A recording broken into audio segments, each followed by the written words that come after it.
دلوقتي هنتكلم عن دواء الغدة عندها نقص في إفراز الغدة الدرقية.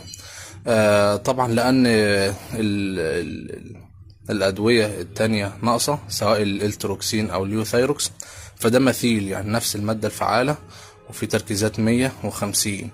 وطبعا عايزين ننوه بما اننا داخلين على رمضان وصيام وكده، ان الدواء ده لازم يتاخد قبل الاكل بساعة، ويتاخد بعيد عن منتجات الحديد او مكملات الحديد.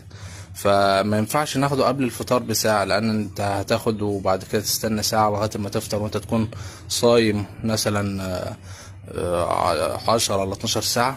فطبعا هناخده قبل السحور بساعة.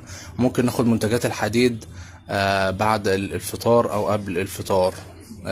طبعا هو ده متوفر في صيدلية عطا الكبرى، في منه تركيز 100 وفي منه تركيز 50. لان طبعا الادويه التانية ناقصه، سواء اليوسايروكس او التروكسين. وطبعا لو حامل لازم تستشير الدكتور، وعندها نقص في افراز الغده الدرقيه، لازم تستشير الدكتور في ان هو يرفع لها الجرعه شويه. وحتى لو مش عندها نقص في افراز الغده الدرقيه، تروح تعمل تحليل يعني مستويات هرمون الغده الدرقيه، لان طبعا ده مهم للجنين، طبعا للتكون وتمايز الأعضاء الجنسية والجهاز العصبي بتاعه، والجهاز العصبي والحالة العصبية، وكمان لتمايز العظم ونموه. فمهم جدا ان الحامل تعمل طبعا تحليل الغدة الدرقية وتعرف مستوياته، لانه هو مهم جدا جدا للبيبي بتاعها.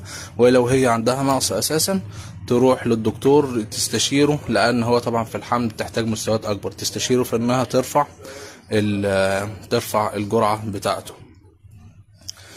طبعا الاكويثيرا ده متوفر طبعا في صيدلية عطا الكبرى جنب فول رزق، ومتاح التوصيل. السلام عليكم ورحمة الله وبركاته.